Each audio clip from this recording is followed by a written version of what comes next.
প্রত্যেক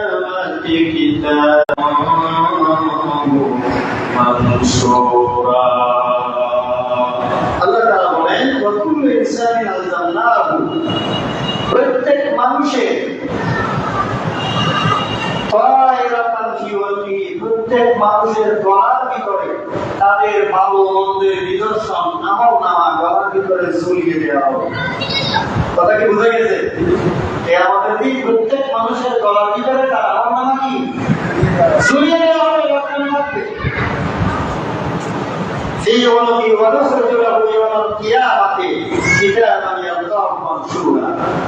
সেদিন খোলা কিতাব থাকবে, সেখানে একটা লিখন থাকবে। আমি সেদিন সবাইকে বের করবো কিয়ামতের দিন।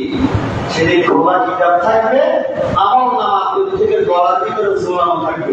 মাথার কথা আছে, প্রত্যেকের আমল নামা তো গলার ভিতরে কি ঝুলানো। কথাটা কি আমার না আল্লাহ? আল্লাহ বলতেছেন, আল্লাহ বলতেছেন ওয়াকুল্লু ইনসানি আলজামনাহু তায়রাতান ফি উনুকিহি ওয়া নুখরিজু লাহু ইয়াওমাল কিয়ামাতি কিতাবান ইয়ালকাহু মানশুরা। সূরা বনী ইসরাঈল আয়াত নম্বর 13। আল্লাহ বলতেছেন আমি প্রত্যেকটি মানুষের গলার ভিতরে আমল নামাকে কি ঝুলিয়ে দেব। সেই আমল নামা নিয়ে কিয়ামতের দিন তাকে আমি বের করবো। সেদিন তার আমল নামা এর হিসাব আমি তার জল্লাতলা হিসাব সেদিন নেবো। এই বিষয়ে আমি আগে আলোচনা করেছিলাম সূরাতুল ইনসানে ফামাইয়া মান সালা বারাকাতিন খায়রান ইয়ারা ওয়া মাইয়া মান ইসকালা বারাকাতিন শাররাইয়া। আল্লাহ রাব্বুল আলামিন কিয়ামতের এই কঠিন ময়দানে আমাদের সবাইকে যেন হেফাজত করে। আমরা সকলে বলি আমিন। আবার বলি আমিন। আমরা বুঝতে পারলাম কিয়ামত আছে, হিসাব হবে। আর আল্লাহর পক্ষে আমাদেরকে আবার আগের মতো মানানো কি সহজ না কঠিন? আরেকদিন আলোচনা করছি না, আইয়াসাবুল ইনসান আল্লাহ ইয়াজমা ইযামাহু ওয়া রাফাদিনা আলা আন ইউসাফিয়া বানানাহু। মানুষ কি মনে করে আমি তাকে আবার আগের মতো হাড্ডি গুড্ডি গোস্ত অস্থি মজ্জা চর্বি রগ রেশা শরীরের ভিতরে যা আছে যেমন ছিল ওইভাবে আঙ্গুলের ডগা সহ নাক গরু সহ আবার আগের মতো বানাতে পারবো। মানুষ কি মনে করে আমি পারবো না? আল্লাহ বলতেছে আমি পারবো। আলা কাদেরিনা আলা আন তুসাফিয়া বানানাহু। সূরা কিয়ামত আয়াত নম্বর 3 এবং 4। আল্লাহ বলতেছে আঙ্গুলের ভিতরে গিরা আছে, ছোট ছোট গিরা আছে না? আঙ্গুলের গিরা বল নাই, নাক গরু নাই, এগুলো দিয়ে আমরা আঙ্গুলকে বন্ধ করি, খুলি। এখানে এক ধরনের ব্লড জাতীয় পদার্থ আছে যেগুলো দিয়ে আমরা এটাকে কম করতে পারি। আমাদের আঙুল ভিতরে অনেক সময় ব্লড শুকে গেলে আমরা হাঁটতে পারি না, ঠিক না? পারে না, আছে না? আপনার ভিতরে অনেকে হাঁটতে পারে না, বসতে পারে না, করতে পারে না, সত্যি করতে পারে না। এই যে হাঁটু, এই হাঁটু সহ আঙ্গুলের নাক গরু সহ আঙ্গুলের ডগা সহ আল্লাহ বলতেছে আমি আল্লাহ আঙ্গুলের ডগা সহ যেটা যেমন ছিল গিরা সহ হাড্ডি সহ হাড্ডি গুড্ডি সহ যেমন ছিল তাহলে কিয়ামত আছে এবং সেটাকে প্রত্যেক মুসলমানের উচিত সেটি আমাদের কঠিন দিনটিকে বিশ্বাস করা। আমরা কি বিশ্বাস করি না? ঠিক সুন্নাত নফল না ফরজ? কিয়ামতের দিনকে বিশ্বাস করা কি নফল নাকি ফরজ? আমাদের সাতটা বিষয়ের উপর ঈমান এনেছি, তার ভিতরে একটা হলো মৃত্যুর পরবর্তী জীবন। এটার উপর বিশ্বাস করা ফরজ। অধিকাংশ লোকের হয়তো দিলের ভিতরে নাই যে আমি একদিন কিয়ামতের ময়দানে দিতে হবে, হিসাব দিতে হবে। নয় যে আমাদের সমাজের অবস্থা এরকম হইতো নাকি? হইতো? এত আকাম করার পরে যুক্তি দিতে দিতে দিতে দিতে মানে কোরআন থেকে তার যুক্তি বড়, হাদিস থেকে তার যুক্তি বড়, হুজুর থেকে তার যুক্তি বড়, ঠিক না? বলেন না? ইসলাম থেকে তার যুক্তি বড়, সব কিছুর সাথে তার দল বড়, তার নেতা বড়। মানে যুক্তি দিয়ে দিয়ে কোরআন হাদিস ইসলাম কিচ্ছু তার কাছে না, তার দরকার হলো যুক্তি। যুক্তি এসে ঘুরে থাকে, আছে না এরকম? যুক্তি আসল কথা না কোরআন আসল কথা? শয়তানের বলার যুক্তি দেন, আমার বানাইছ আকান্তি, মানুষের বানাইছ কিনি মাটি। তা আমি হইলাম আগুন, মানুষ হইল কি মাটি। তো তুমি আমাকে কেন মানুষের সাথে বলতেছো? যুক্তিটা সঠিক মনে হয়, কারণ আগুন ধরাইলেও আগুনটা উপরের দিকে উঠে, ঠিক না বলেন? আপনি বসান দিয়া সাথে যখন পারবেন স্যাট করি কখন উঠে, স্যাট করে ঘরের দিকে উঠে, মানে সে অহংকার। আগুন মানে কি? অহংকার। তাদের একটা বেয়াদবি আছে, সে নিজেই বলতেছে শয়তান আমি আগুন, আমি তাকে সাথে করবো, অথচ সে মানুষ। যুক্তি দিতেছে কার সাথে? বেয়াদবি আজকে নতুন না কখনো ছিল? ওই বেয়াদবের নাম কি?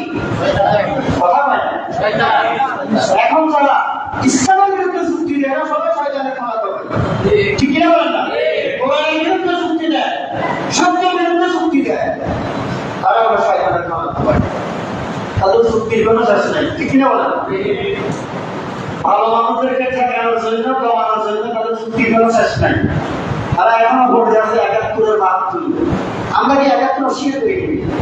৭১ সালে বাংলাদেশ স্বাধীন হয়েছে, আমরা কি অস্বীকার করি? ৭১ যারা জীবন দিয়েছে তাদের জীবনকে কি আমরা অস্বীকার করি? ৭১ বাংলাদেশি ৭১, এটা ইন্ডিয়া থেকে আমদানি করলেও ৭১ আমরা মানি, ঠিক কিনা বলেন? আমরা বাংলাদেশি ৭১, আমরা জীবন দিয়েছি, আমাদের টাকা আমরা স্বাধীন করেছি, আমাদের ৭১ ইন্ডিয়া থেকে আমদানি করবো কেন? আমরা আমাদের ৭১-এর ভিতরে নারাই শক্তি আছে, ঠিক কিনা বলেন? আমাদের ৭১-এর ভিতরে কোরআন আছে, আমাদের ৭১-এর ভিতরে ইসলাম আছে, আমাদের ৭১-এর যারা শহীদ হয়েছে তারা মুসলমানের সন্তান, ঠিক কিনা বলেন? আপনি জনসংখ্যা অনুযায়ী হিন্দুদের লোকদেরকে তালাশ করে তাদের কয়জন জীবন দিয়েছে আমাদের স্বাধীন হওয়ার জন্য? খালি ৭১ করেন, ৭১ মুসলমানরা জীবন দিয়েছে আমাদের স্বাধীন করার জন্য, ঠিক কিনা বলেন না? আমাদের ৭১-এর ভিতরে ইসলাম থাকতে হবে, ইসলাম বাদ দিয়ে তোমরা ৭১ মানি না, ঠিক কিনা বলেন না?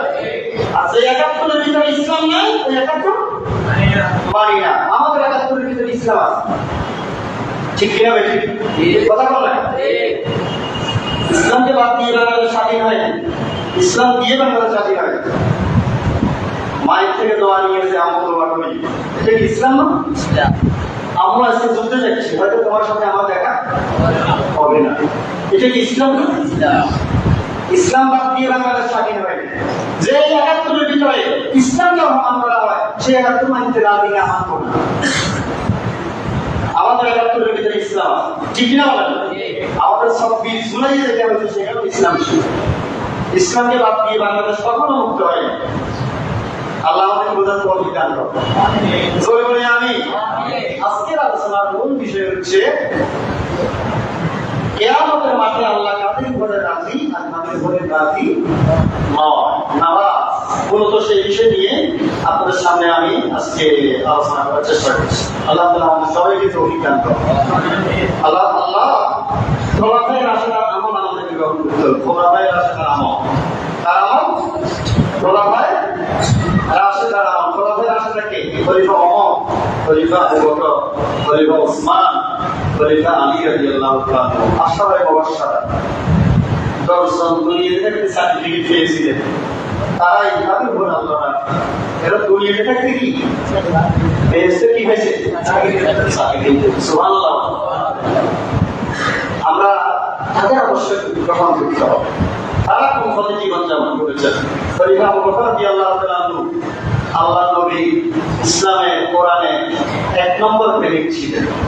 আমাদের তো কোরআনের প্রতি ইসলামের প্রতি 1 নম্বর প্রেমিক হতে হবে। দানশীল ছিলেন, আমাদের প্রতি দানশীল হতে হবে। আবু বকর ঘরের ভিতরে কি রয়েছে সত্য ইসলামের জন্য নিয়ে আসা হয়েছে। তিনি বললেন, ইয়া রাসূলুল্লাহ, আমার ঘরের ভিতরে আল্লাহ আমার রাসূল ছাড়া কেউ নাই, সব নিয়ে এসেছি। সুবহানাল্লাহ। এজন্য আল্লাহ তাআলা তাকে প্রথম বেহেশত দিবেন। আবু বকর রাদিয়াল্লাহু তাআলা আগে রাসূলের উম্মতের ভিতরে কেউ বেহেশত দিতে পারবে না। মুমিনের ভিতরে প্রথম মুহাম্মদ সাল্লাল্লাহু আলাইহি ওয়াসাল্লাম, দোজাখীদের ভিতরে প্রথম সবলখোর, মৃত্যু গীবতকারী সবলখোর আর শয়তান। বেহেশতের ভিতরে প্রথম বেহেশতে প্রবেশ করবেন কে? হযরত নামাজ 1 নম্বর, সবার আগে তিনি আগে থাকা, সবার শেষে তিনি মসজিদ থেকে বের হতেন, ঠিক কিনা বলেন? নামাজের ভিতরে তিনি 1 নম্বর, নবীজির প্রেমের ভিতরে তিনি 1 নম্বর প্রেমিক, দানশীলতার দিক দিয়ে তিনি 1 নম্বর দানশীল। ভদ্রতা, নম্রতা, আদব কায়দার দিক দিয়ে আবু বকর রাদিয়াল্লাহু তাআলার মতো ভদ্র মানুষ ইসলামের ইতিহাসে আল্লাহ রাসূলের উম্মতদের ভিতরে আর দ্বিতীয় কেউ নাই। সুবহানাল্লাহ। এজন্য আল্লাহ তাআলা বলেন এবং আশারায়ে মুবাশশিরাতের ভিতরে তিনি হলেন 6 নম্বর। বেহেশতের 6 নম্বর। তার আগে কেউ বেহেশতে ঢুকতে পারবে না। তার অনেক গুণ। এমনি করে খলিফা ওমর রাদিয়াল্লাহু তাআলার বৈশিষ্ট্য, ন্যায় বিচারক শাসক, ঠিক কিনা বলেন? আহত অবস্থায় নামাজ তরক করেন না, যত কানে আল্লাহ আসতেছে আহত অবস্থায় তিনি নামাজ তরক করেন। সুবহানাল্লাহ। হযরত আলী রাদিয়াল্লাহু তাআলাকে নামাজ অবস্থায় আঘাত করা হয়েছে। আল্লাহু আকবার। ওসমান রাদিয়াল্লাহু তাআলাকে কোরআন তেলাওয়াত অবস্থায়, ওমর রাদিয়াল্লাহু তাআলাকে হত্যা করা হলো, আলী রাদিয়াল্লাহু তাআলার উপর আক্রমণ করা হলো, ওসমান রাদিয়াল্লাহু তাআলাকে আক্রমণ করা হলো। জুমার দিন, শুক্রবার ছিল, তিনি কোরআন তেলাওয়াত করতেছিলেন। এখনো রক্ত মাঠে কোরআন শরীফ, তারা কোরআন থেকে বিচ্ছিন্ন হবে। এই খোলাফায়ে রাশিদার বৈশিষ্ট্যগুলি যদি আমরা অর্জন করতে পারি, খোলাফায়ে রাশিদার বৈশিষ্ট্যগুলি যদি আমরা অর্জন করতে পারি, আল্লাহ রাব্বুল আলামিন আমাদের উপর রাজি হবেন এবং আমরা কিয়ামতের দিন সহজে আল্লাহর দরবার থেকে বাঁচতে পারবো। আল্লাহ তাআলা আমাদের সবাইকে আশারায়ে মুবাশশিরা এবং খোলাফায়ে রাশিদার বৈশিষ্ট্যগুলি দান করো। জোরে বলি আমিন। কোরআন কারীমের ভিতরে ফায়েজুন, মুফলিহুন, বাশারা, আশারায়ে মুবাশশিরা, হাদিস শরীফ এবং কোরআনের কিছু শব্দ আছে। আমরা যদি এই শব্দগুলি অর্জন করতে পারি, মুহসিনিন, সালিহিন, রাকিঈন, যাকিরিন, তাইবিন, এরকম আছে না? তাইবুনা,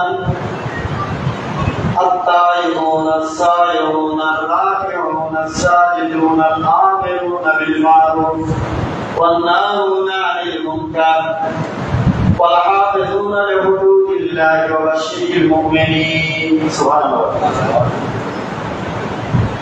الطائعون العابدون الطائعون العابدون الحامدون السائحون الراكعون الساجدون الآمرون بالمعروف والناهون عن المنكر والحافظون لحدود الله وبشر المؤمنين. এখানে জান্নাতি বান্দাদের আল্লাহ তাআলার উপর রাদিয়াল্লাহু কথা বলা হয়েছে সূরা তাওবা। الطائعون العابدون আসলে কোরআনুল কারীমে যারা হাদিস আছে আপনারা জানেন, এখানে জান্নাতি বান্দাদের, বেহেশতি বান্দাদের আল্লাহর উপর রাদিয়াল্লাহু কথা উল্লেখ করা হয়েছে। এই বৈশিষ্ট্যগুলি হলো তওবাটাই। আমরা যদি আল্লাহর ইবাদত করি, আমরা যদি আল্লাহর প্রশংসা করি, আমরা যদি আল্লাহর জন্য রুকু করি, আমরা যদি দুনিয়া বিরাগী করি, দুনিয়া প্রেম ত্যাগ করি, আল্লাহর জন্য জীবন দিতে রাজি করি, আমরা যদি রুকু করি, সাজদা করি, আমরা যদি সৎ কাজের আদেশ দিই, অসৎ কাজে নিষেধ করি, আমরা যদি আল্লাহর শরীয়তকে রক্ষা করি, এদের জন্য সুসংবাদ। আল হাফিজুনা লিহুদুদিল্লাহ ওয়া বাশশিরিল মুমিনিন, এদের জন্য সুসংবাদ, জান্নাতের সুসংবাদ। আল্লাহ তাআলা আমাদের সবাইকে সূরা তাওবায় বর্ণিত এই জান্নাতি বান্দাদের অন্তর্ভুক্ত করো। সূরা বলি আমিন। তো বলছিলাম জান্নাতি বান্দা হওয়ার জন্য বৈশিষ্ট্য অর্জন করা, আল্লাহ তাদের উপরে কিয়ামতে রাজি হবেন ওই বান্দাদের অন্তর্ভুক্ত হওয়ার জন্য চেষ্টা করা। রাসূল পাক সাল্লাল্লাহু আলাইহি ওয়াসাল্লাম বলেছেন, তাজিরুস সুলুকুল আমিন মা'আন নাবিয়্যিনা ওয়াস সিদ্দিকিনা ওয়াশ শুহাদা। কিয়ামতের দিন আল্লাহ তাআলা ব্যবসায়ীদের উপরে রাজি হয়ে যাবেন।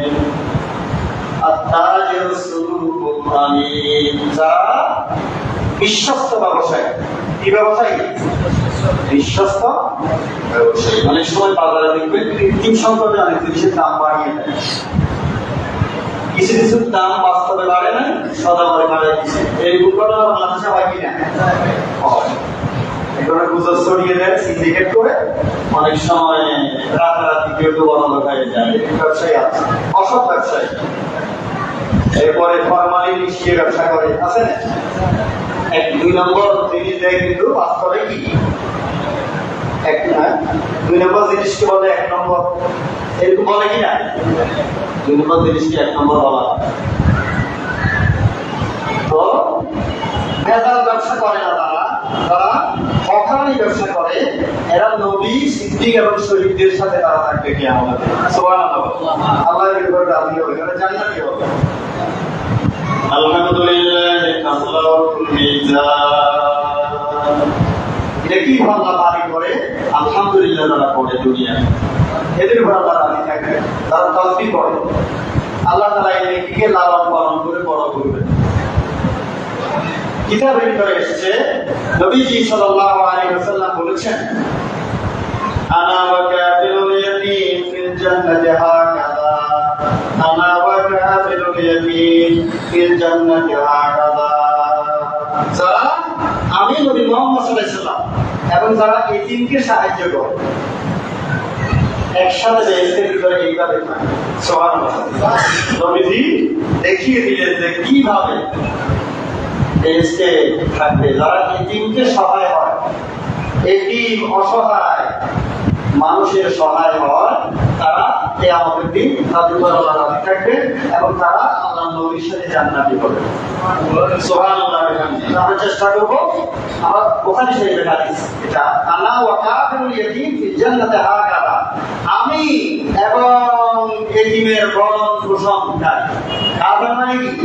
এতিমের ভরণ পোষণ যারা করে, এতিমের খাওয়ার, তারা একসাথে জান্নাতের ভিতরে কি থাকবো। সুবহানাল্লাহ। অন্য একটি হাদিস এসেছে, যার কন্যা সন্তান জন্ম হয়, দুটি কন্যা হয়, কারো একটি হয়, কারো আরো বেশি হয়, কন্যা সন্তান হয় কিনা? আমরা অনেকে কন্যা সন্তান হলে নারাজ হয়ে যাই। নবীজি আমার বলেন, যারা কন্যা সন্তান হলে খুশি হয়, নারাজ হয় না, লালন পালন করে, আদব কায়দা শিক্ষা দেয় এবং উপযুক্ত ছাত্রের কাছে দিয়ে ব্যবস্থা করে, সে এবং আমি বেহেশতের ভিতরে একসাথে থাকবো। সুবহানাল্লাহ। এদের উপর আল্লাহ রাজি হয়ে যাবে, এদের উপর আল্লাহ রাজি। একটি হাদিসে এসেছে, আল্লাহ রাব্বুল আলামিন তিন সময়ে খুশি হন, হাসেন, আল্লাহ নিজে হাসেন। সুবহানাল্লাহ। আল্লাহ এদের উপর রাজি। আল্লাহ তিন সময়ে কি? আল্লাহ নিজে হাসে, আল্লাহ হাসে, আল্লাহ নিজে হাসে তিন সময়। একটা সময় হলো যখন ফজরের সময় হয়ে যায়, যে স্বামী তার স্ত্রীকে ঘুমাতে দেয় না, ডিস্টার্ব করে, আর যে স্ত্রী তার স্বামীকে ঘুমাইতে দেয় না, ডিস্টার্ব করে। আসলে এরকম ফজরের নামাজের টাইম হয়ে যায়, একজনকে শিখবায় পানি মারিতে ডিস্টার্ব করে, তার ঘুমাইতে দেবো না, দুরকম দুষ্টমি করে স্বামী স্ত্রী। ফজরের টাইমে কেন দুষ্টমি করে? নামাজ পড়ার জন্য, যা তোমার ঘুমাইতে দেবো না, উঠো নামাজ পড়ো। সুবহানাল্লাহ। আল্লাহ রাব্বুল আলামিন স্বামী এবং স্ত্রী ফজরের নামাজের টাইমে যখন একজন একজনকে ঘুমাতে দেয় না, ডিস্টার্ব করে, আল্লাহ তাআলা এত বেশি তাদের উপর রাজি হয়ে যায়, খুশি হয়ে যায়, আল্লাহ হাসতে থাকে। সুবহানাল্লাহ। আর কিছু মানুষ আছে আগের কাতার ধরার জন্য, পাঁচ ওয়াক্ত নামাজে আগের কাতার ধরার জন্য প্রতিযোগিতা করে, কার আগে কে প্রথম কাতার করবে। বিশেষ করে ফজর, যারা আগের কাতার ধরার জন্য প্রতিযোগিতা করে, আল্লাহ তাআলা এই প্রতিযোগিতার দৃশ্য দেখে আল্লাহ হাসে, খুশি হয়ে যায়। সুবহানাল্লাহ। আল্লাহ তাআলা আরো এক সময় হাসে, ওই সময়টা হচ্ছে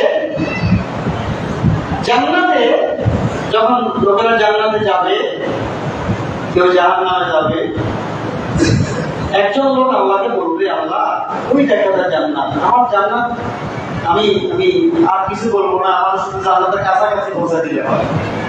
সুবহানাল্লাহ।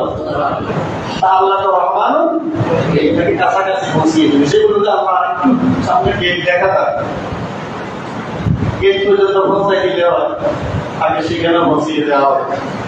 আল্লাহ একটু ভিতরে ঢুকবো, বারান্দা পর্যন্ত গেলে হয়, আমি তো ভিতরে ঢুকতে চাই। সুবহানাল্লাহ। আল্লাহ সেখানেও পৌঁছিয়ে দিবে। এইভাবে সে বারবার কসম করবে, আল্লাহকে বলবে, রব্বুল আলামিন আমি আর বলবো না, আমি শুধু এতটুকু ভাই খুশি। এইভাবে সে যখন জান্নাতের ভিতরে হুর গেলমানের হাসি, গদি, জান্নাতের বালিশ, আরাম বিছানা, পান পাত্র, গ্লাস, হুর গেলমানের যে সুন্দর মনোরম দৃশ্য জান্নাত দেখা যায়, এটা দেখে বলবে, আল্লাহ আমি তো কসম করছি না, কিন্তু আমি তো এটা লোক সামলাতে পারছি না। আল্লাহ তাআলা এমন বেশি খুশি হয়ে যাবেন ওই লোকের উপরে, আল্লাহ তাআলা হাসতে থাকবে আর বলবেন, ও আমার বান্দা, তোরে মাফ করে দিলাম, যা। সুবহানাল্লাহ। তিন সময় আল্লাহ হাসে। এই যে লোকটা এমন করলো, এর মূল কারণ হচ্ছে তার হৃদয়ের ভিতরে আল্লাহর প্রতি ঈমান ছিল, আল্লাহর রহমতের আশা ছিল। আল্লাহর রহমতের আশা আপনাদের আছে নাকি নেই? আপনার নামাজ পড়ি বেহেশতে চলে যাবেন, তাহাজ্জুদ করি বেহেশতে চলে যাবেন, ঘন ঘন ওমরা করি হজ করি বেহেশতে চলে যাবেন, আছে না এরকম? মনে করতে বহুত ঘন ঘন ওমরা যায় আর বলে এত কাজ। আমার এক লোক বলে, হুজুর এই লোকটা নামাজ শুরু করলে মাত্র ৩-৪ মাস, এত তাড়াতাড়ি কিন্তু লাগে। আমি এটা বহুবার আপনাদের সাথে বাস করছি, ওখানে না করলেও সমস্যা নাই, না করলেও সমস্যা নাই। কিয়ামতের দিন কিন্তু কোরবানে ঝকঝক করতেই থাকবে। আল্লাহ ফিরে যাবে যে এটা আমার নামাজি বান্দা। আল্লাহ তাআলা আমাদের সবাইকে বোঝার তৌফিক এনায়েত করুন। জোরে বলে আমিন। যাদের উপর আল্লাহ পাক রাজি, যাদের উপর আল্লাহ নারাজ। সাদাকাতুস সিররি তুফি তাতাবাররা। হাদিস শরীফের ভিতরে এসেছে, বান্দা যখন গোপনে গোপনে দান সদকা করে, আল্লাহ তাআলা তার উপরে রাজি হয়ে যায়। সুবহানাল্লাহ। বান্দা যখন কি করে? গোপনে দান সদকা করে। গোপন দানে আল্লাহর গোসা চলে যায়, আল্লাহ বান্দার উপরে রাজি হয়ে যায়। সহিহ জামে হাদিস। আমরা চেষ্টা করব প্রকাশ্যে যেমন দান করি, গোপনে আরো বেশি দান করার জন্য। কারণ গোপন দানের মাধ্যমে আল্লাহ রাজি হয়ে যায়, বান্দার উপরে খুশি হয়ে যায়, আল্লাহর গোসা চলে যায়। আল্লাহু আকবার। কি দান বলেন? বলেন সবাই, গোপনে দান করা। গোপনে দান করলে আল্লাহ তাআলা রাজি হয়ে যায়। অন্য হাদিসে এসেছে, ইন্না সাদাকাতা লা তুফি তাতাবাররা। যারা বেশি বেশি দান সদকা করে তাদের উপর আল্লাহ আগে থেকে নারাজ থাকে, আল্লাহ রাজি হয়ে যায়, আল্লাহর গোসার আগুন নিভে যায়। একটা হাদিসে এসেছে, যে সমস্ত লোকেরা মানুষকে শরম দেয় না, লজ্জা দেয় না, যাদেরকে অপমান করে না, তাদের ইজ্জত রক্ষা করে, সাতাল্লাহু ইয়াওমাল কিয়ামা, আল্লাহ কিয়ামতের দিন তারপরে রাজি হয়ে যাবে। আল্লাহ তার গোপন রাখবে। আপনি কি কারণে আমরা অনেক সময় মানুষের চোখের ইশারা করি, ঠোঁটের বাঁকা করি, দেখছেন ওকে এই বলে কিনা? চোখের ইশারা করি, ঠোঁটের বাঁকা করি, মানুষের শরম দিকে, মানুষের পিছনে বানানো মিশা কথা তো বলে। আর অনেক সময় একটা লোকের একটা দুর্ঘটনা ঘটে গেছে আর কি, আপনি এটাকে রাস্তা বরাবরই দরকার আছে নাকি? আমরা অনেক সময় মানুষকে লজ্জা দেওয়ার জন্য, এইভাবে অপমান করার জন্য চেষ্টা করি। রাসূল বলেন, যেই লোক মানুষের অপরাধকে ঢেকে রাখে, গুনাহকে মানে মানুষ অপমান করে না, তার গোপনীয় বিষয়টাকে গোপন রাখে। এটা আরেকজনকে না বললে লোকটার ইজ্জত পাচ্ছিল, আপনি কিন্তু এটা আরেকজনকে বলে দিলেন। কিন্তু কিছু কিছু লোক আছে তারা বলে না, তারা বলে যে সেও তো আমার মতো একজন মানুষ, তারা আমি মানুষের সঙ্গে লজ্জা দিতে চাই না। এটাকে তার লজ্জা, তার সম্মানকে রক্ষা করে। রাসূল বলে, আল্লাহ কিয়ামতের দিন এরকম লোকের দোষ আল্লাহ নিজে গোপন রাখবেন। সুবহানাল্লাহ। এদের উপর আল্লাহ রাজি থাকবেন। কালিমাতান খাফিফাতান আলাল লিসান ثقيلتان في الميزان حبيبتان إلى الرحمن سبحان الله وبحمده سبحان الله العظيم। দুইটি শব্দ আছে, এই দুইটি শব্দ জিহ্বার জন্য পড়তে খুবই সহজ, কিন্তু এটা নেকি আল্লাহকে ওজন করে, আবার আল্লাহর কাছে খুবই প্রিয়। আল্লাহর কাছে কি? জিহ্বার জন্য সহজ, নেকির পাল্লা ভারী করে, আল্লাহর কাছে কি? প্রিয়। ওই দুটি শব্দ হলো সুবহানাল্লাহ ওয়া বিহামদিহি সুবহানাল্লাহি আযীম। বলেন তো সবাই, সুবহানাল্লাহ ওয়া বিহামদিহি আযীম। এই দুইটা শব্দ জিহ্বার জন্য সহজ, একেবারে সহজ। সুবহানাল্লাহ আলহামদুলিল্লাহ বলি কষ্ট আছে নাকি? কিন্তু নেকির পাল্লা ভারী করে, আল্লাহর কাছে সবচেয়ে প্রিয়। আল্লাহু আকবার। আমরা চেষ্টা করবো এই আমলটা করার জন্য, এদের উপর আল্লাহ এই জন্য নাকি পাল্লা ভারী হবে কি আমাদের দিন। এই সুবহানাল্লাহ ওয়া আলহামদুলিল্লাহ দ্বিতীয় একটা হাদিসে দেখেছি কিয়ামতের দিন আল্লাহ তাআলা কালেমায়ে শাহাদাতকে নেকির পাল্লা করে দিয়েছেন। আল্লাহ শাহাদাত বলতে পারি নাকি আশহাদু আল্লা ইলাহা ইল্লাল্লাহ ওয়াহদাহু লা শারীকা লাহু ওয়া আশহাদু আন্না মুহাম্মাদান আবদুহু ওয়া রাসূলুহু। এটা কি কালেমায়ে তাদের নেকির পাল্লাকে আমাদের হালকা হয়ে যাবে, তাদের নেকির পাল্লাকে ভারী করে দেওয়া হবে কি দিয়ে? কালেমায়ে শাহাদাত। এটা আমরা বেশি বেশি পড়ার জন্য চেষ্টা করবো ইনশাআল্লাহ। এরপরে যে সমস্ত দোয়াগুলি আমরা আল্লাহর কাছে করেছি কিন্তু দোয়া এগুলি কবুল হয় নাই, দুনিয়াতে দোয়া কবুল হয় না, এরকম দোয়া আছে নাকি না? আমরা বহুত দোয়া করি, সব দোয়া কি কবুল হয়? এটা কিয়ামতের দিন এদের উপর আল্লাহ রাজি। তাদের দোয়া কবুল হয় নাই, তাদের উপর আল্লাহ কিয়ামতের দিন রাজি হয়ে যাবে যে তোর সেই দোয়া কবুল করি নাই, আজকে কিয়ামতের দিন করে বাঁচাই ফেলে লেগে থাকে। সুবহানাল্লাহ বলেন না? তখন সে বলবে যে আমার যত দোয়া করছি দেখি যদি কবুল না হইতো আজ আল্লাহ আবারও বেশি। সুবহানাল্লাহ বলেন। দোয়া বুঝে নাই লাগে, দোয়া বুঝে নাই। তাইলে আমরা চেষ্টা করবো দোয়া কবুল হইলেও না হলেও কোনো গুনাহগারি নাই। এই জন্য নেকি ছোট হলেও আমরা ছেড়ে যাবো না, গুনাহ ছোট হলেও আমরা কি করবো না। যে হাদিসে দেখেছি রাসূলুল্লাহ বলেছেন আফদালু মান ইউদা ইলা জান্নাতিল হাম্মাদুন, আল্লাহ তাআলা প্রথম বেহেশতের দিকে যারা বলাইবো এরা হবে দুনিয়াতে যারা বেশি বেশি কি বলে আলহামদুলিল্লাহ আলহামদুলিল্লাহ আলহামদুলিল্লাহ। সকল প্রশংসা কার? কথা কয় আমরা যদি জনগণ সকল ক্ষমতার উৎস, জনগণ সকল ক্ষমতার উৎস বলে ইমান দেখব বহুত বড় বড় নেতারাও বলছেন আপনাদের স্লোগান পরিবর্তন করেন, দয়া করে পরিবর্তন করেন, মুসলমান সব পরিবর্তন করেন। সকল ক্ষমতার উৎস কি? জনগণ না আল্লাহ? স্লোগান কে? আল্লাহ। কোন দলের স্লোগানের ভিতরে যদি লেখা থাকে জনগণ সকল ক্ষমতার উৎস, আজকে ত্যাগ করে, কারণ আল্লাহ বলেছে ইন্নাল্লাহ আলা কুল্লি শাইইন কাদির। সকল ক্ষমতার উৎস কে? আল্লাহ। কোরআনে যুক্ত করতেছেন আপনি বলতে হবে সকল প্রশংসা কার? আল্লাহ। আলহামদুলিল্লাহ। আর যারা আলহামদুলিল্লাহ বলে সকল ক্ষমতার উৎস হে আল্লাহ তোমার, সকল প্রশংসা তোমার, আল্লাহ তাদের প্রথমে বেহেশতে বলেন, তার আগে তারা সবার আগে বলে আলহামদুলিল্লাহ তারা বলে আল্লাহর প্রশংসা তারা করে সর্বশেষ। এটি হাদিস রাসূল পাক সাল্লাল্লাহু আলাইহি ওয়াসাল্লাম লিখে যাচ্ছেন হযরত আবু হুরায়রা রাদিয়াল্লাহু তাআলা আনহু গাছ লাগাচ্ছেন। কি লাগাচ্ছেন? রাসূল জিজ্ঞাসা করলেন তুমি গাছ লাগাচ্ছ? আবু হুরায়রা বললেন ইয়া রাসূলুল্লাহ আমি গাছ লাগাচ্ছি। রাসূল বললেন এর থেকে আরো একটা ভালো গাছ আছে, আমি কি তোমাকে ওই গাছের কথা বলবো যে এই গাছ লাগালে তোমার জন্য লাভ আরো বেশি হবে? নবীজিকে বলে ইয়া রাসূলুল্লাহ আপনি আমাকে বলুন ওইটা কি গাছ? নবীজি বললেন তুমি বলো সুবহানাল্লাহ আলহামদুলিল্লাহ লা ইলাহা ইল্লাল্লাহ আল্লাহু আকবার। এটা যদি বলো প্রত্যেকটি শব্দের জন্য বাক্যের জন্য বেহেশতে একটা একটা নেকি কাজ হবে। সুবহানাল্লাহ।